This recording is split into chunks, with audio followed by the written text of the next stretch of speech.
กว่า 500,000 บาทอย่าลืมรีบมาสมัครกันแล้วมาเปลี่ยนความฝันให้กลายเป็นความจริงบนเวทีนี้นะคะอย่าลืมสมัครกันเยอะๆรับสมัครถึงวันที่ 15 กรกฎาคมนี้เวทีพิชิตความกล้าโอกาสก้าวสู่เส้นทางศิลปินรอน้องๆอยู่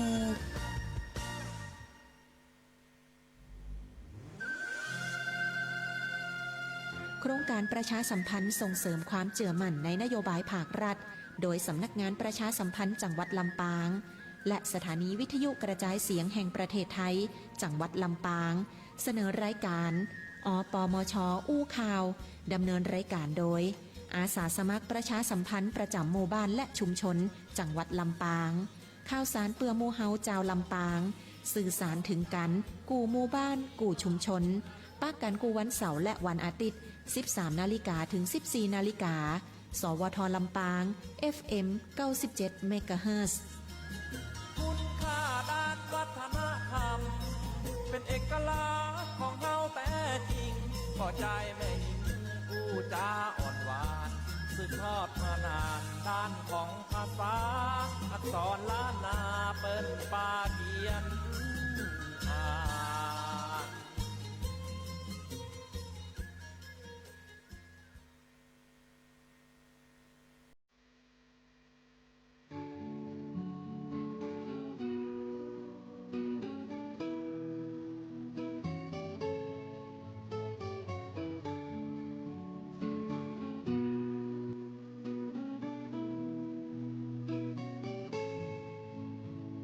คนจนจำต้องทนปั่นรถถีบ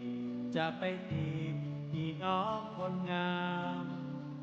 พอไปถึงอ้ายก็ฟังเอิ้นถามพอไปถึงอ้ายก็ฟังเอิ้นถามพี่น้องคนงามกินข้าวแลงแล้วกันน้องได้ยินก็ปิดประตูดังปังอ้ายเลยฟังรถอีกออกมาอ้ายคนจนบ่มีวาสนาอ้ายคนจนบ่มีวาสนาจะไปขี่ฮอนด้าหรือยามาฮ่าไปได้จะได้กำเดียวก็มีรถยามาฮ่า125กายหน้าอ้ายไปน้องได้ยินก็ฟังลุกต่างไฟน้องได้ยินก็ฟังลุกต่างไฟแล้วเอิ้นออกไปอ้ายมอเตอร์ไซค์ไปไหนมาเจ้าอ้ายได้ยินอย่างมาพินใจแต่ว่าจะขายนาซื้อคาวาสักกันพอไปถึงอ้ายจะเบิ้ลน้ำมันพอไปถึงอ้ายจะเบิ้ลน้ำมันพี่น้องแก๊สวันตายจากมันสาวมอเตอร์ไซค์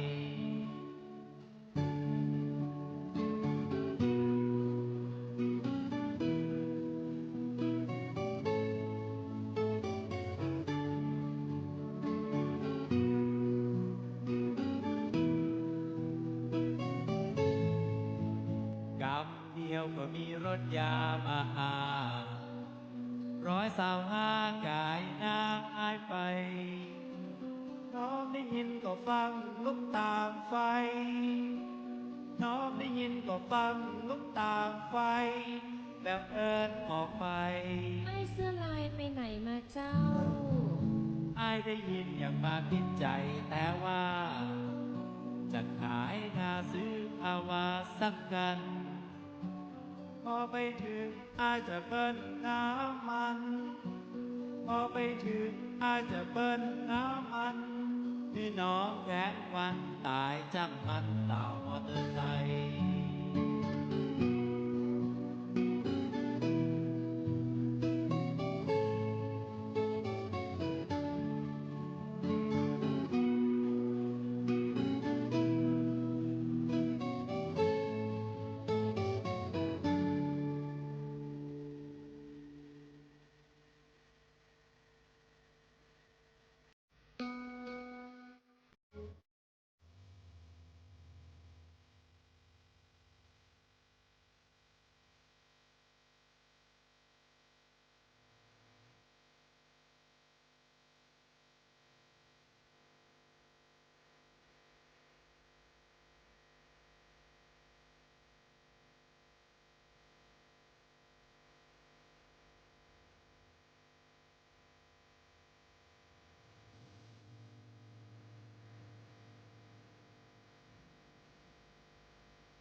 มู่เฮากำลังฟังรายการอปมชอู้ข่าวสวทลำปาง FM 97 เมกะเฮิรตซ์ดำเนินรายการโดยอาสาสมัครประชาสัมพันธ์ประจำหมู่บ้านและชุมชนจังหวัดลำปางข่าวสารเปื้อหมู่เฮาเจ้าลำปางสื่อสารถึงกันกู่หมู่บ้านกู่ชุมชนเจ้า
เจ้าตอนรับมิตรรักแฟนเพลงเข้าสู่สถานีวิทยุกระจายเสียงแห่งประเทศไทยสวทลำปาง97เมกะเฮิรตซ์นะเจ้าวันนี้ตรงกับวันเสาร์เป็นวันเสาร์ที่11กรกฎาคมปีพุทธศักราช2569นะเจ้าช่วงเวลา1ชั่วโมงเต็มกับรายการอปมชอู้ข่าวนะเจ้าดำเนินรายการโดยข้าเจ้าปิโมดอำพันธ์อมรไตรศรีอาสาสมัครประชาสัมพันธ์ประจำหมู่บ้านชุมชนรุ่นที่1อำเภอเมืองจังหวัดลำปางนะเจ้าเป็นตัวแทนของพี่น้องอปมชทั้ง13อำเภอดำเนินโครงการภายใต้โครงการสร้างความเชื่อมั่นกับนโยบายข่าวสารของภาครัฐนะเจ้าเขาต้องขอบพระคุณไปยังสำนักประชาสัมพันธ์จังหวัดลำปางกรมประชาสัมพันธ์นะเจ้าขอบคุณไปยังสวทลำปาง97เมกะเฮิรตซ์ขอบคุณท่านผู้อำนวยการนะเจ้าหัวหน้าฝ่ายรายการช่างนะเจ้าผู้ที่ได้ทำการให้เฮาได้ออกอากาศนะจัดสรรเวลาให้วันนี้ขอบคุณหั หัวหน้าดีเจแก้มยุ่ยนะเจ้าหัวหน้าไฟรายการเนาะก็ทำการไล่สดนะเจ้าท่านสามารถชมภาพบรรยากาศการจัดรายการของข้าเจ้านะเจ้าทางเว็บไซต์ของสวทลำปาง97เมกะเฮิรตซ์นะเจ้า1ชั่วโมงเต็มสาระข่าวสารและความบันเทิงนะเจ้า0542245556นะเจ้าวันนี้แนะนำผลงานเพลง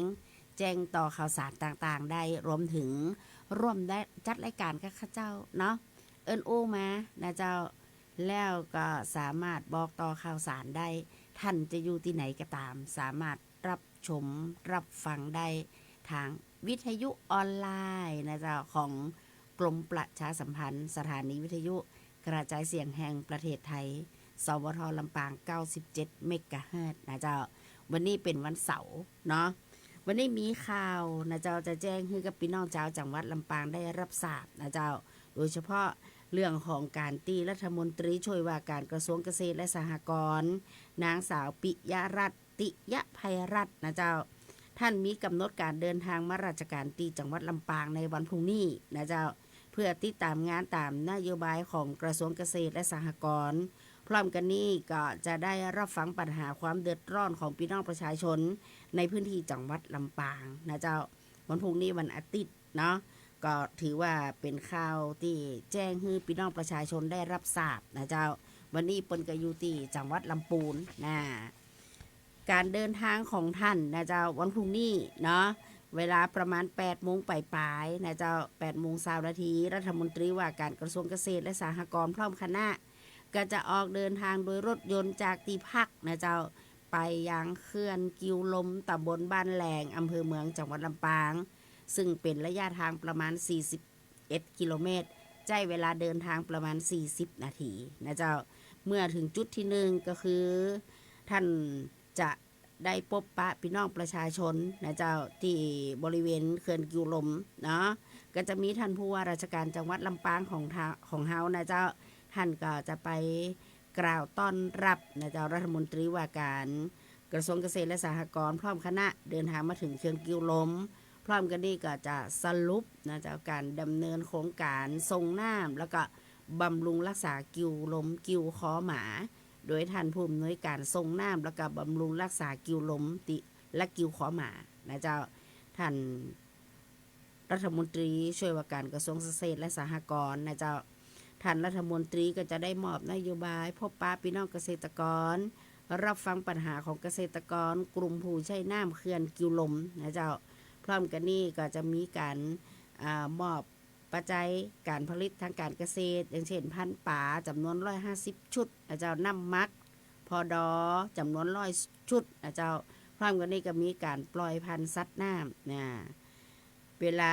ช่วงบ่ายนะเจ้าช่วงบ่ายเนาะท่านรัฐมนตรีช่วยว่าการกระทรวงเกษตรและสหกรณ์พร้อมคณะก็จะเดินทางไปที่หอประชุมที่ว่าการอำเภอนะเจ้าพบปะพี่น้องเกษตรกรผู้นำชุมชนกลุ่มแม่บ้านเกษตรกรแม่เมาะหลวงอันนี้ก็จะเป็นกิจกรรมในช่วงของภาคบ่ายท่านรัฐมนตรีช่วยว่าการกระทรวงเกษตรและสหกรณ์พร้อมคณะก็จะพบปะพี่น้องเกษตรกรที่หอประชุมที่ว่าการอำเภอแม่เมาะนะเจ้าเนาะช่วงบ่ายนะเจ้าท่านใดที่อยู่ตั้งแม่เมาะนะเจ้านะอันนี้ก็รับฟังข่าวสารไว้นะก็จะได้นะเจ้ามีโอกาสเนาะได้เสนอปัญหาอย่างต่างๆนะเจ้า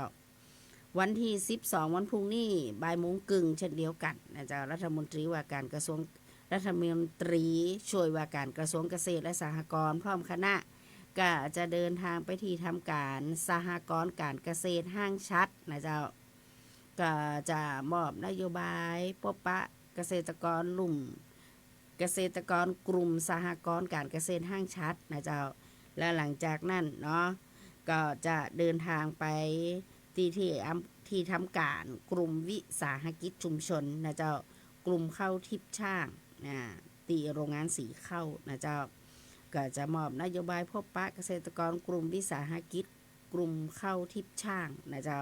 อันนี้ก็เป็นแผนการเดินทางนะเจ้าของท่านรัฐมนตรีช่วยว่าการกระทรวงเกษตรและสหกรณ์ ตีจะมาพื้นที่ของจังหวัดลำปางของเฮาก็ถือว่าเป็นโอกาสดีเนาะท่านตีมีโอกาสนะจะไปร่วมต้อนรับนะท่านรัฐมนตรีช่วยว่าการกระทรวงเกษตรและสหกรณ์นางสาวปิยรัตน์ติยะภัยรัตน์นะเจ้าวันพรุ่งนี้เนาะในส่วนของการเดินทางนะเจ้าก็ช่วงนี้เป็นหน้าฝนนะฝนตกแต่ว่าวันค่ำนะเจ้าวันนี้ก็ยุทธเฮาได้ซักผ้าซักผ่อนกันนะท่านใดที่จะเดินทางไปไหนตอนนี้เขาเจ้าจะบอกว่าในเมืองเนี่ยรถติดมากถึงมากที่สุดนะเจ้าเพราะวันนี้ตีวิทยาลัยเทคนิคลำปางเปิดมีการประชุมผู้ปกครองนะเจ้าในส่วนของนักศึกษาวิทยาลัยเทคนิคนะเจ้าโอ้โหรถติดยาวเลยนะท่านที่จะเข้าในเมืองเส้นถนนวิทยาลัยเทคนิคนะเจ้าถ้าเขาน้อยเนาะก็ทำใจน้อยนะเจ้ารถติดมากถึงมากที่สุด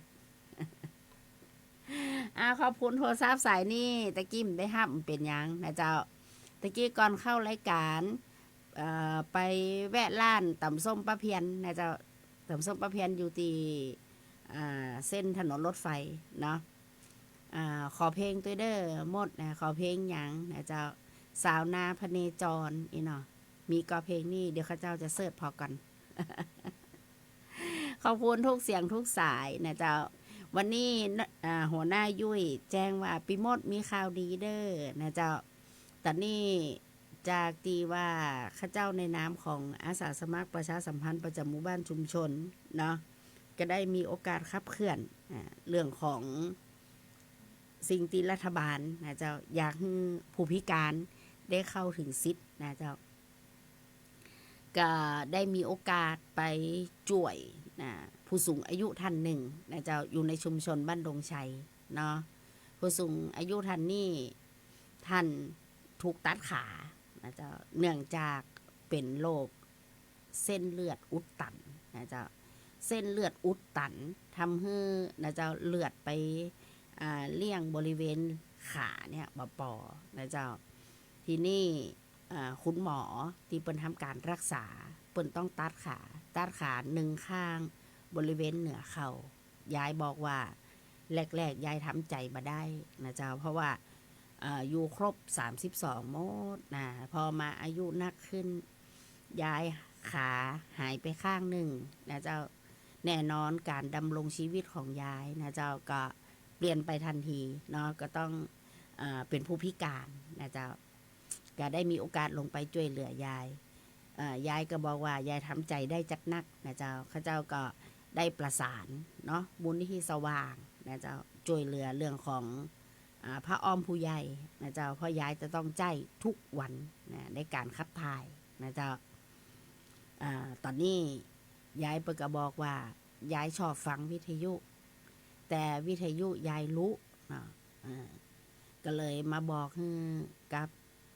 หัวหน้ายุ่ยฝ่ายรายการว่าพอจะช่วยเหลือได้ก่อตอนนี้มีข่าวดีละนะเจ้ายายวอนจะได้วิทยุละเปิ่นได้วิทยุมา1 เครื่องก็เอามาจูนมาปรับให้ยายนะเจ้าเพื่อให้ใจกันได้เนาะเดี๋ยวเขาจะได้ลงพื้นที่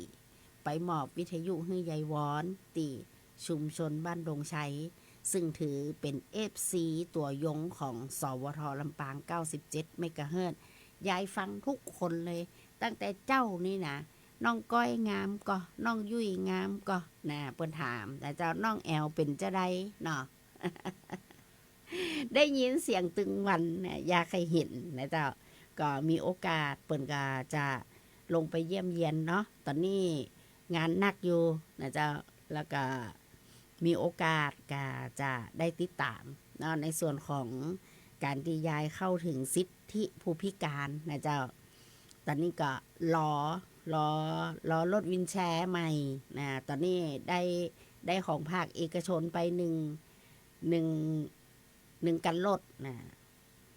ยายก็ได้ใจทุกวันนะเจ้ายายเปิ้นบอกว่ายายสามารถที่จะเอาขาแหมข้างหนึ่งดันไปเอามือแทะไปยายก็แวดอยู่ต่ำในบ้านเนี่ยนะเจ้ายายเปิ้นก็อยู่กับสามีของยายเนาะอายุก็หิม80ละนะของยายนี่70ปลายนะเจ้าก็อยู่ด้วยกัน2 คนนะอันนี้เฮาก็ถือว่าเฮาได้ เป็นส่วนหนึ่งนะเจ้าที่ทำให้ยายมีคุณภาพชีวิตดีๆเขาก็ยินดีจัดหนักนะเจ้าแถมบ่พอตอนนี้ยายก็ได้รับการดูแลนะเจ้าจากกองสาธารณสุขเทศบาลนครลำปางเนาะในเรื่องของการฮือมี CG CG นี่คากิเวอร์นะเจ้าในชุมชนของยายนะได้ไปเยี่ยมยายแล้วก็ยายก็ได้รับผ้าอ้อมนะเจ้าจากโครงการของสปสช.ซึ่งเปิ่นได้ขับเคลื่อนนโยบายในการช่วยเหลือผู้ที่มีภาวะพึงพิงนะเจ้าตอนนี้ยายก็ได้รับการช่วยเหลือละหมู่เฮาก็ดีใจนะเจ้าแต่ที่จะไปหายายนี่คือ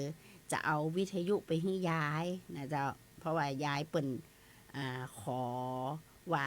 ถ้ามีวิทยุสักเครื่องหนึ่งให้ยายจะได้ไม่ต้องเปิดมือถือดอกหลังจากที่วิทยุยายรู้นะเจ้ายายก็ใจมือถือที่ยายฟังที่ยายใจเนี่ยยายก็ใจฟังรายการจากสวทปนฟังทางวิทยุนะเจ้ายายก็ทันสมัยมากเนาะอันนี้เขาก็ได้ติดตามข่าวสารของยายมาตลอดเลยก็ถือว่าหนึ่งในภารกิจต่างๆนะเจ้าที่เขาได้ช่วยเหลือกันนะเจ้าได้เสร็จสิ้นสมบูรณ์แต่เขากับบัทิ้งยายนะเจ้าเขาก็ยังคอยติดตามคอยไปเยี่ยมเยียนยายอยู่นะเจ้าก็ต้องขอบคุณนะเจ้าสำหรับยายที่ได้ให้โอกาสหมู่เฮาเนาะได้ไปช่วยเหลือนะเจ้าทั้งนี้ทั้งนั้นหมู่เฮาจะบ่มีความสุขเลยถ้ายายมีความสุขนะยายบอกว่าชอบฟังเพลงชอบฟังรายการวิทยุยายไปไหนบ่ได้วิทยุเนี่ยเป็นเปื่อนยายหมู่เฮาก็ดีใจนะเจ้าข่าวสารประชาสัมพันธ์แห่งหนึ่งเรื่องนะเจ้าอันนี้ก็เป็นข่าวสารของเยาวชนนะสำนักงานพระคลังข้างที่เปิดรับสมัครเยาวชนทั่วประเทศร่วมประกวดครับร้องเพลงกับโครงการเยาวชนสืบสารรักเพลงไทยซีซั่น3ปีพุทธศักราช2569นะเจ้าซึ่งเปิดรับสมัครในส่วนของเยาวชนทั่วประเทศที่มีใจฮักเพลงไทยลูกทุ่งลูกกรุงเพลงไทยร่วมสมัยร่วมประกวดครับร้องเพลงโครงการเยาวชนสืบสารรักเพลงไทยซีซั่น3นะเจ้าชิงเงินรางวัลกว่า 500,000 บาทรับสมัครตั้งแต่วันที่15พฤษภาจนถึง15กรกฎาคมเหลือเวลาแหมบักกี่วันแล้วนะเจ้าแต่เฮาสามารถสมัครได้นะเจ้าในส่วนของFacebook นะเจ้าสามารถเข้าไปที่ Facebook เยาวชนสืบสารรักเพลงไทยนะเจ้าคุณสมบัติของผู้สมัครเยาวชนไทยอายุบ่เกิน18ปีบริบูรณ์หรือกำลังศึกษาบ่เกินระดับชั้นมัธยมศึกษาปีที่6หรือเทียบเท่าณวันสมัครนะเจ้าบ่เป็นผู้ที่เคยได้รับรางวัลชนะเลิศรองอันดับ1หรือรองชนะเลิศอันดับ2ในซีซั่น1และ2บ่เป็นผู้ติดสัญญาห้ามกับหน่วยงานหรือบริษัทใดในกรณีที่มีสัญญาผูกมัดต้องมีหนังสือยินยอมจากต้นสังกัดเป็นลายลักษณ์อักษรนะเจ้าอันนี้ก็สามารถแนะนำน้องๆเยาวชนในสถานศึกษานะเจ้าสมัครได้เนาะจนถึงวันที่15กรกฎาคมเจ้า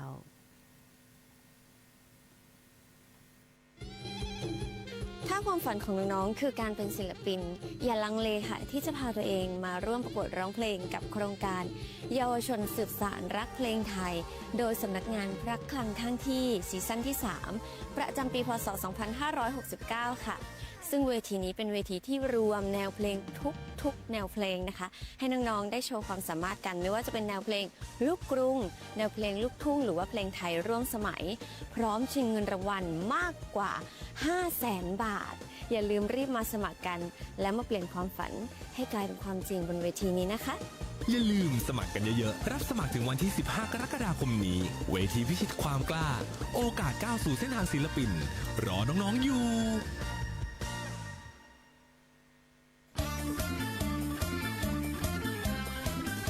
หมู่เฮากำลังฟังรายการอปมชอู้ข่าวสวทลำปาง FM 97 เมกะเฮิรตซ์ ดำเนินรายการโดยอาสาสมัครประชาสัมพันธ์ประจำหมู่บ้านและชุมชนจังหวัดลำปางข่าวสารเปื้อโมเฮาเจ้าลำปางสื่อสารถึงกันกู้หมู่บ้านกู้ชุมชนเจ้า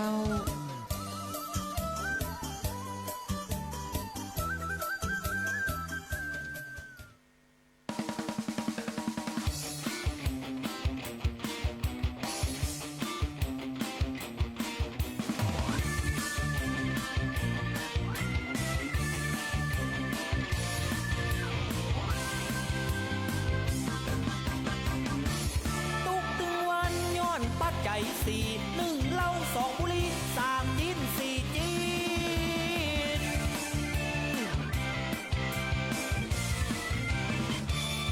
ทุกตึงวันมันก็เปื้อตีนสิ้นบาเดียวซื้อจีน10 บาทเปิ้นบอกขายผมหน้าแปลงบ้านจัดสรรบ่เมินบ้านนั้นจะได้พริกไปขี่ควาย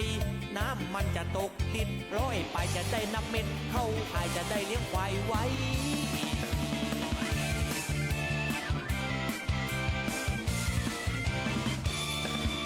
ทำงานตึงเจ้าตึงแรงได้ฮับกะเฮงยังบ่ปอสายดีแปะกะปิน้ำป่าเปิ้นมาทวงวันนี้ได้ร้านป้าดีจุดปอกันการหอมหอมปออายเปิ้งพี่เจ็บต้องเปิ้งน้องเจ็บใจเข้าเต้าปากให้ออกเต้าปากโองยืมเงินป่อเมียไปถมนี่ทอก็สอบกู้ก็ขอจอไปถมกองทุนเงินล้าน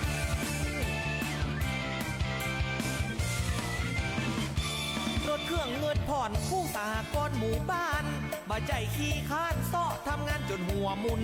เงินก้าหวยหล่นไปยืมไอ้ทองเงินกะแปะเล่าต้องหล่นไปยืมพี่นานมุนสมาชิกพี่ตายเอาไว้วันลุนวันผูกป้าบุญเปิ้นจะขึ้นเฮือนใหม่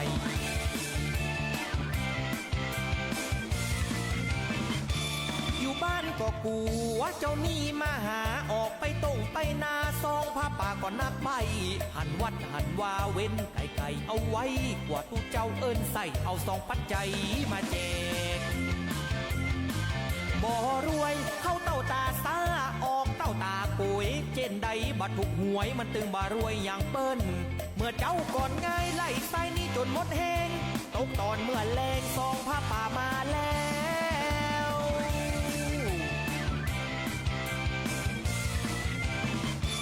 คนของเก่าขายตึงขวดตึงแก้วได้เงินมาแล้วยังบ่พอซื้อเกลือมีเมียมันก็ได้กะจมหัวบ่ได้เข้าห่มก็ย้อนหมอสระอีเมียหนอเจ้าแม่เมียถ้าบ่ตึกลูกเมียไปบวชเป็นตุดีกว่า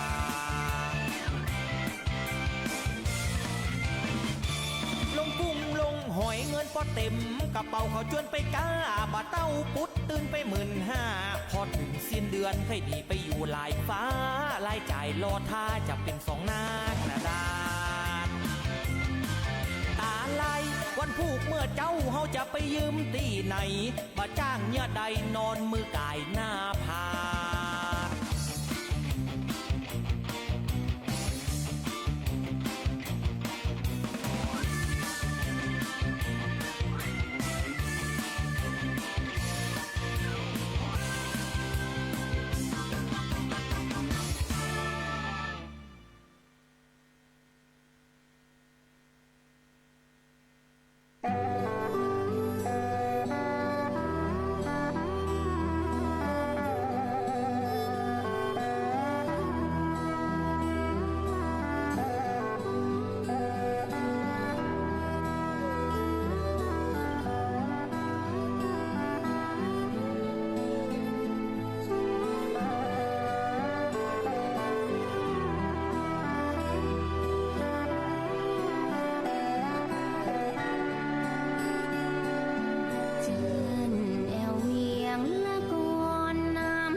ริ่มยาทำลายชีวิตเลิกติดชีวิตปลอดภัยกลับใจชีวิตเริ่มใหม่ภัยร้ายหายจากสังคมขายยาเสพติดเท่ากับเป็นศัตรูของชาติหากพบเห็นเบาะแสหรือต้องการความช่วยเหลือเรื่องยาเสพติดโทรหาเราได้ที่สายด่วนปปส1386ที่พึ่งทุกปัญหายาเสพติดหรือจะแจ้งผ่านแอปพลิเคชันทางรัฐปลอดภัยไม่ต้องระบุชื่อผู้แจ้งจำไว้นะคะท่านแจ้งเราจับเพื่อชุมชนที่น่าอยู่ของเราขอบคุณค่ะแค่ 3 ปีความเสียหายจากอาชญากรรมไซเบอร์ของคนไทยพุ่งทะลุถึง 94,000 ล้านบาทหรือเฉลี่ยปีละ 30,000 ล้านบาททุก1ชั่วโมงเราเสียเงินกว่า 3.4 ล้านบาทให้กับมิจฉาชีพออนไลน์โจรไม่เห็นใจคนอาชีพไหนอายุเท่าไหร่สถานะทางการเงินแบบใดหมอพ่อค้านักธุรกิจนักเรียนแม่บ้านข้าราชการเกษียณทุกคนตกเป็นเหยื่อได้เสมอและวันหนึ่งอาจเป็นคุณหรือคนที่คุณรักเพราะจุดอ่อนร่วมของเหยื่อคือความเร่งรีบขาดสติหรือแม้แต่บางครั้งก็เกิดความโลภจนเกินไปอย่าปล่อยให้การกดคลิกเดียวลิงก์เดียวทำให้โจรยิ้มกว้างวันนี้ถึงเวลาแล้ว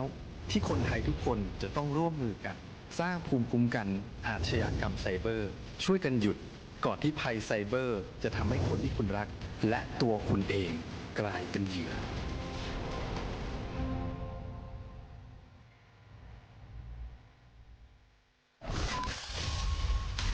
สถานีวิทยุกระจายเสียงแห่งประเทศไทยจังหวัดลำปาง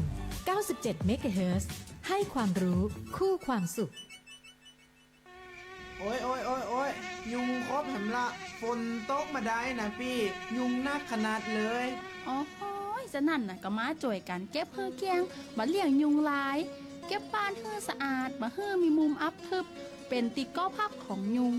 เก็บขยะเศษภาชนะมาเฮือเป็นแหล่งเพาะพันธุ์ยุง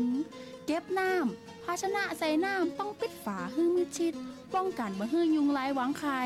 ร่วมกันป้องกันภัยร้ายไข้เลือดออกกำจัดลูกน้ำยุงลายฆาตกรตัวร้ายในบ้านคุณเด้อโดยความปรารถนาดีจากสถานีวิทยุกระจายเสียงแห่งประเทศไทยจังหวัดลำปางเจ้าช่วงนี้ฝนตกเนาะสิ่งที่น่าเป็นห่วงนะเจ้าสำหรับพี่น้องเจ้าบ้านของเฮานะเจ้าก็คือ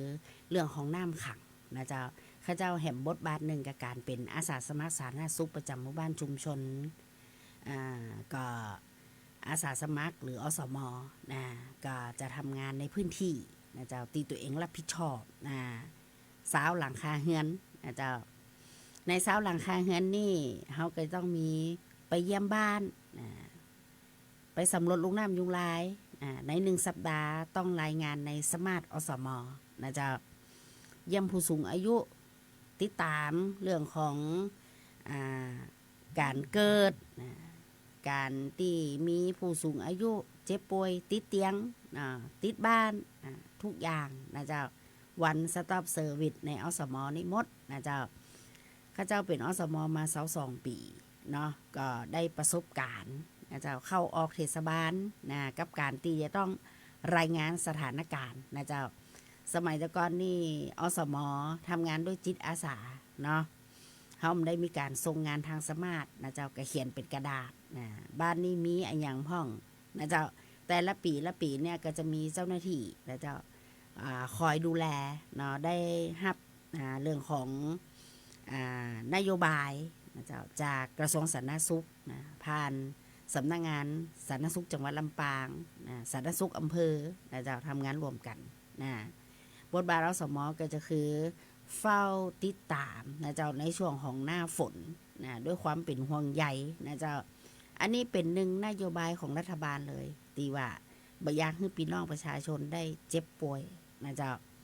เกิดจากการที่ว่าเฮาสามารถลงมือด้วยตัวเองนะเจ้าทำด้วยตัวเองแค่เฮาใส่ใจสักนิดนะเจ้าแหล่งเพาะพันธุ์ยุงมีที่ไหนพ่องนะเจ้า1น้ำในถังน้ำในโอ่งตีบะมีฝาปิดบนห้องว่า เฮาต้องเก็บน้ำนะเก็บจะได้มีโอ่งน้ำควรมีฝาปิดนะเจ้าถ้ามีฝาปิดมีภาชนะฝาปิดเฮาจะต้องใจสายอะเบดสายเบสใส่ลงไปเนาะสายอะเบดนี่เป็นสารเคมีเอาไปประกอบอาหารกระสีอันตรายอยู่นะเจ้าหลายคนก็หลีกเลี่ยงจะใจวิธีธรรมชาตินะเจ้าใจปิดฝาซื้อผ้าตะแกรงมาปิดนะเจ้าเปิดน้ำจอกน้ำใจทุกวันอันเนี้ยยุงจะบะมีถ้าท่านบะเก็บน้ำยุงจะลงไปไข่เสร็จแล้วยุงจะมาคบเฮายุงลายชอบตีมือตีอัพน้ำใสน้ำนิ่งนะเจ้าในภาชนะที่มีน้ำขังทุกอย่างเนาะในถังเนี่ยถังน้ำแกนน้อยนะเจ้า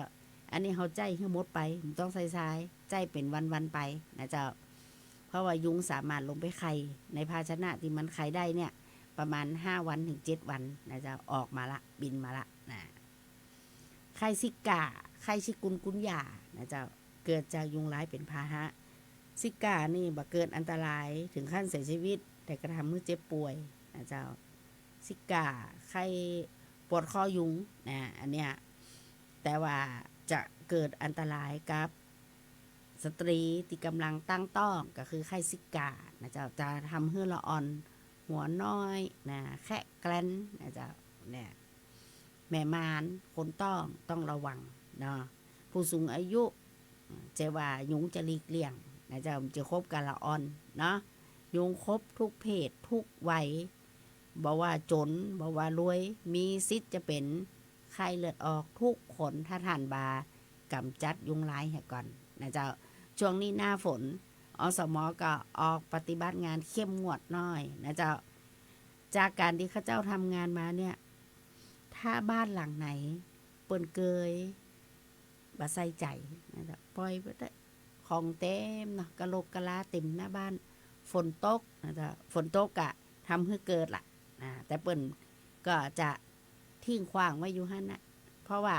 มันใจเป็นหยังเปิ้นจะคิดว่าจะอีนะเจ้าแต่ถ้าบ้านไหนสะอาดนี่เปิ้นจะเนียบนะเจ้าบ่ฮือมีกะโหลกกะลาขังเลยหญ้าสูงขึ้นมาน้อยก็ตัดละนะเจ้าบัดเดี๋ยวนี้หน้าฝนเนาะยุงก็ชอบไปเกาะบนยอดหญ้านะเจ้าพอเตอะยุงตัวน้อยๆนะไปยืนกำเดียวนะเอาละได้เรื่องมาละคันเลยนะถ้าโดนยุงคบนะเจ้าแถมนึงเรื่องก็คือเรื่องของบนห้องว่าอ่างบัวเนาะบางคนเอานางกวักนะเอาเจ้าแม่บีบมวยผมนะเจ้าเอาไ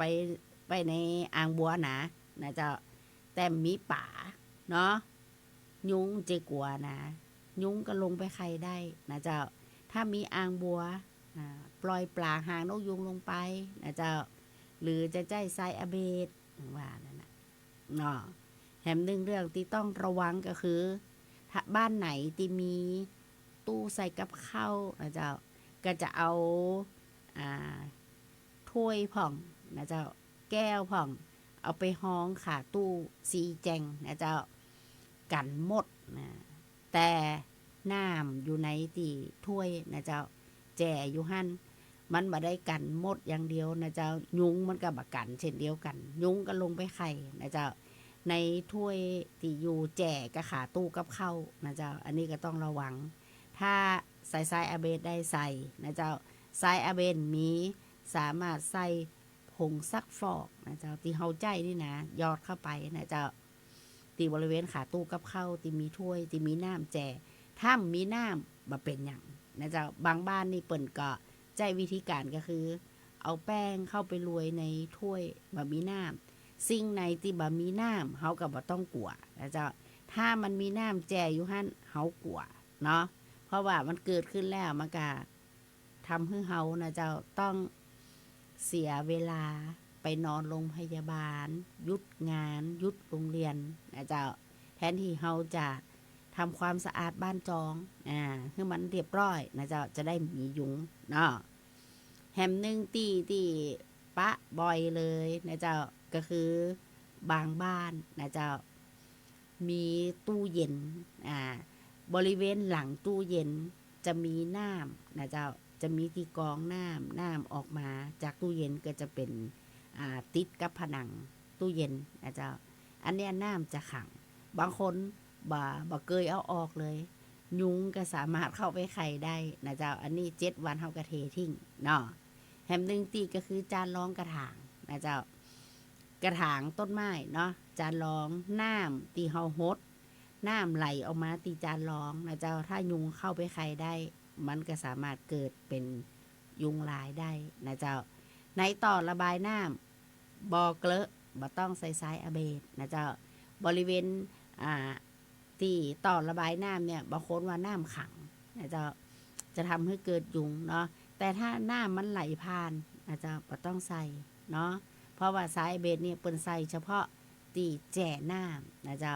บ่อเกลอะก็บ่ต้องใส่เพราะว่ามันเป็นน้ำสกปรกนะเจ้าน้ำมันไหลตลอดมันบ่จะเป็นน้ำนิ่งนะเจ้าบดีใส่พิษลักนะแหมนึงจุดที่เห็นกันบ่อยๆก็คือพวกยางรถยนต์นะเจ้าล้านไหนที่ป้ายางซ่อมมอไซค์นะเจ้าหรือบางบ้านนะเจ้าเปลี่ยนยางรถยนต์นะเอาไปตากฝนไว้นะเจ้าพอฝนตกนะน้ำเข้าไปในขอบยางนะเจ้าอันนี้ต้องเอาสายอะเบดใส่ถ้าบ่ใส่ยุงสามารถเข้าไปไข่ได้นะเจ้าเพราะว่ายุงเนี่ยมันชอบติมืดเนาะสังเกตถ้าเอาเสื้อผ้าแขวนไว้นะเจ้ายุงจะไปต่อบริเวณเสื้อผ้าโดยเฉพาะเสื้อผ้าของคนตีบ่ได้อาบน้ำเตือนะเจ้า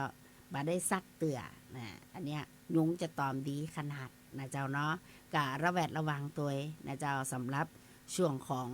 เดือนมิถุนากรกฎาสิงหากันยานะเจ้าช่วงของฤดูฝนซึ่งอสม.จะต้องเอาจริงเอาจังกับการปราบปรามยุงลายนะเจ้ายุงลายนำเชื้อไข้เลือดออกนะเจ้าไข้ซิกกุนยาไข้ซิกกานะเจ้าเนาะแถมนึงเรื่องที่ต้องระวังในช่วงของหน้าฝนก็คือหญ้านะเจ้าอย่างอื่นนี่ตึงบางงามเต่าหญ้านะเจ้าหญ้านี่จะขึ้นเร็วมากนะเจ้าเทศบาลเปิดให้เจ้าหน้าที่มาตัดบ่บ่ตันนะเจ้าสักกรรมก็เดียวเอาละนะหมาละหญ้าขึ้นพอฝนตกนะเจ้าน้ำจะไปขังนะน้ำจะอยู่บริเวณยอดหญ้านะเจ้ายุงจัดชอบพอเตอะนะเจ้าต้องตัดหญ้านะเจ้าต้องตัดหญ้ากะโหลกกะลาที่อยู่ในบริเวณที่หญ้าที่มันขึ้นเป็นขุ่มเนาะอันนี้ต้องระวังนะเจ้าบางทีสายตาของเขาอาจจะมองไม่เห็นนะเจ้าและแห่มหนึ่งตีระวังกันก็คือเจกันตะกี้ไปสำรวจมาเจกันตีอยู่ในพื้นที่สาธารณะอยู่นอกบ้านนะเจ้าอันเนี้ยถ้าฝนตกใส่น้ำขังนะเจ้าถ้าในบ้านนี่มป้อเป็นห่วงเพราะว่า7 วันพระนี่เขาก็ต้องเปลี่ยนแล้วนะเจ้าเทน้ำออกใส่น้ำใหม่เปลี่ยนดอกนะเจ้าอันนี้ก็ในบ้านนี่จะบอกใครห่วงในพื้นที่สาธารณะเนาะเพราะว่ามีคนรับผิดชอบนะบางคนก็ชอบใส่แต่บ่ชอบเทนะการระมัดระวังกันนะเจ้าขอบคุณแม่มะลินะเจ้าแม่มะลินี่อยู่บ้านจางเหนือนะวันนี้กินข้าวกับไข่ต้มเนาะบอกว่าฝนตกนะวันนี้น่าจะหยุดละนะเจ้าแต่ก็มีปะปายเนาะขอบคุณแม่มะลินะเจ้าอยากฟังเพลงคนใต้ใจสื่อนะขอบคุณไปยังแม่กิ่งแก้วนะเจ้าแม่กิ่งแก้วนี่บอกว่าเปิดวิทยุรอฟังก่อนว่าเสียงน้องมดมาแล้วยังนะเจ้าแต่ว่าฝนตกผมได้ออกบ้านเนาะฝนตกนี่ผู้สูงอายุมันดีเดินไปในไก่นะเจ้ากลัวมื่นเนาะกลัวเต่านะเพราะว่าบางทีไปสะดุดก้อนหินกานะเจ้าไปหมื่นสไตล์กาเนาะแม่บอกว่าวันนี้มีกับข้าวละซื้อกับข้าวไว้นะเจ้าเป็นพัดเพชรปลาดุกกินน้ำพริกกะปิกับหน่อไม้ล้ำนะเจ้าหน่อไม้นี่เป็นยาบำรุงกระดูกเนาะ มักแต่เนอหน่อไม้หน้านี่หน่อไม้มะแต่นะกินกับน้ำพริกกะปินะเจ้าขอบคุณนะเจ้าที่ได้ติดตามรับฟังแล้วก็ท ทักทายมาเป็นเพื่อนกันนะเจ้ายินดีจัดนักนะเจ้าเนาะเดี๋ยวข้าเจ้าส่งเพลงของไอ้ต้อม VCD นะเจ้าเป็นเพลงว่าลำปางหนาวมากเปิ้นนักท่องเที่ยวหลายคนเปิ้นบอกว่าบัดเดียวเนี่ยฟังเพลงลำปางหนาวมากนี่มีแต่ลำปางฮ้อนมากเนาะฝนตกมา 2-3 วันนี่ก็สบายใจน้อยเนาะอากาศบ่ปอฮ้อนต่อใดนะเจ้าก็ทำให้เฮาได้รู้สึกว่ายังสดชื่นมาน้อยนะเจ้าถ้าเจออากาศฮ้อนๆนี่โอ้โหฝนตกจมละตกอย่างตึงวันค่ำไปไหนไม่ได้ไปเนาะ วันพุธวันอาทิตย์ป้ากันแหมวันเนี่ยเจ้าเนอโชคดีมีใจทุกท่านเจ้าสวัสดีเจ้าสถานีวิทยุกระจายเสียงแห่งประเทศไทยจังหวัดลำปาง 97 เมกะเฮิรตซ์ ให้ความรู้คู่ความสุข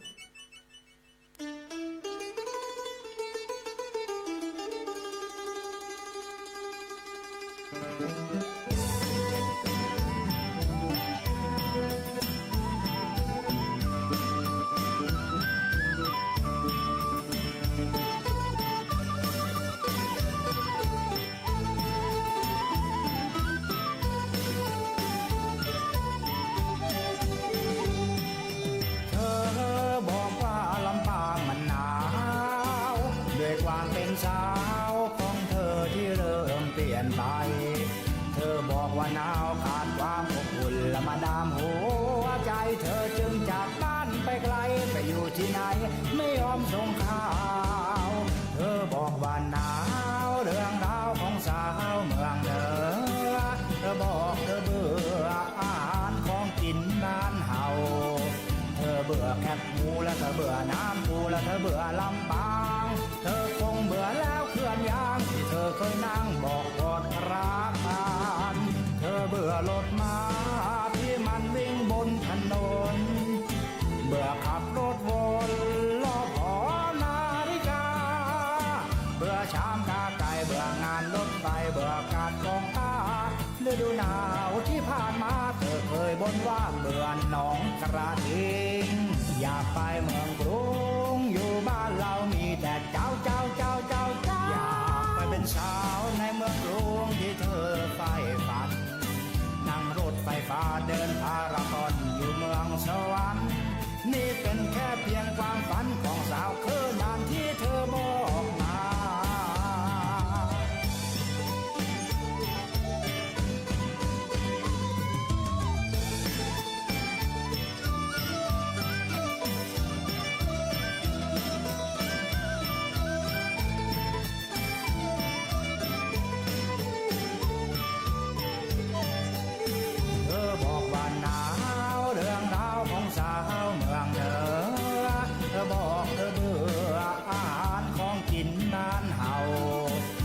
เบื่อแคบหมูและเธอเบื่อน้ำปูและเธอเบื่อลำปางเธอคงเบื่อแล้วเคลื่อนยางที่เธอเคยนั่งบอกกอดรักกันเธอเบื่อรถม้าที่มันวิ่งบนถนนเบื่อขับรถวนรอบหอนาฬิกาเบื่อชามกาไก่เบื่องานรถไฟเบื่อการกองตาฤดูหนาวที่ผ่านมาเธอเคยบ่นว่าเบื่อหนองกระทิงอยากไปเมืองกรุงอยู่บ้านเรามีแต่เจ้าอยากไปเป็นสาวในเมืองกรุงที่เธอใฝ่ฝันนั่งรถไฟฟ้าเดินพารากอนอยู่เมืองสวรรค์นี่เป็นแค่เพียงความฝันของสาวคือนานที่เธอบอกมา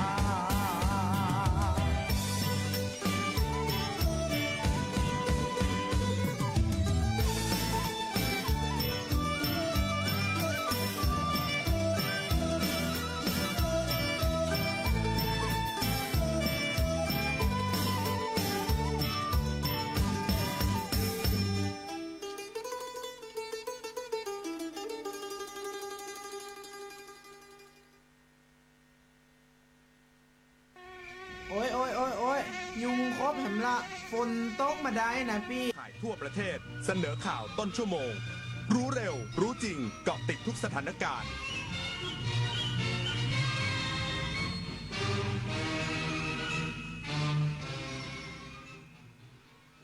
รับฟังข่าวต้นชั่วโมง 14 นาฬิกากับนฤนาถแข็งขัน รัฐมนตรีช่วยว่าการกระทรวงมหาดไทยลงพื้นที่จังหวัดภูเก็ตเร่งกวาดล้างธุรกิจผิดกฎหมายอีกสักครู่กลับมาติดตามรายละเอียดค่ะ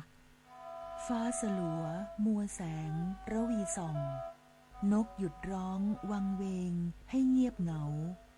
มองฟ้าวันนี้เป็นสีเทาอกประชาหมองเศร้าระทมสวงด้วยพระราชธิดาพระองค์ใหญ่เสด็จคันไลสู่แดนสวงเสียงร่ำไห้สะท้อนสถานสวงพระเป็นดั่งดวงใจไทยประชาบ้านที่แข็งแรงไม่ได้ขึ้นอยู่กับแค่ความสวยงามของหลังคาแต่ขึ้นอยู่กับรากฐานที่โอบอุ้มเราไว้ชาติศาสนาพระมหากษัตริย์คือ3สถาบันหลักที่เป็นเหมือนรากแก้วคอยยึดเหนี่ยวคุ้มครองและให้เราได้มีแผ่นดินที่ร่มเย็นไว้สร้างอนาคตร่วมกันรักษาความสามัคคีและส่งต่อความเอื้อเฟื้อให้กันและกันเสริมสร้างความรักเพื่อให้บ้านหลังใหญ่หลังนี้แข็งแรงและอบอุ่นตลอดไป29 กรกฎาคมวันภาษาไทยแห่งชาติภาษาไทยคือมรดกทางปัญญาและเอกลักษณ์อันล้ำค่าของชาติเป็นสื่อกลางเชื่อมความผูกพันและสะท้อนความภาคภูมิใจของคนในชาติร่วมกันรักษาความงดงามของภาษาด้วยการพูดอ่านและเขียนอย่างถูกต้องเพื่อส่งต่อคุณค่าแห่งเอกลักษณ์ไทยนี้ร่วมกันคุณหมดเงินไปเท่าไหร่กับน้ำเปลี่ยนนิสัยที่ทำลายสุขภาพแล้วคุณพลาดโอกาสกอดคนที่รักไปแล้วกี่ครั้งเพราะฤทธิ์น้ำเมาวันเข้าพรรษานี้หนูไม่อยากได้ของเล่นชิ้นใหญ่แต่อยากได้คุณพ่อคนเดิมที่แข็งแรงกลับมาค่ะ30 กรกฎาคมนี้วันเข้าพรรษาและวันงดดื่มสุรา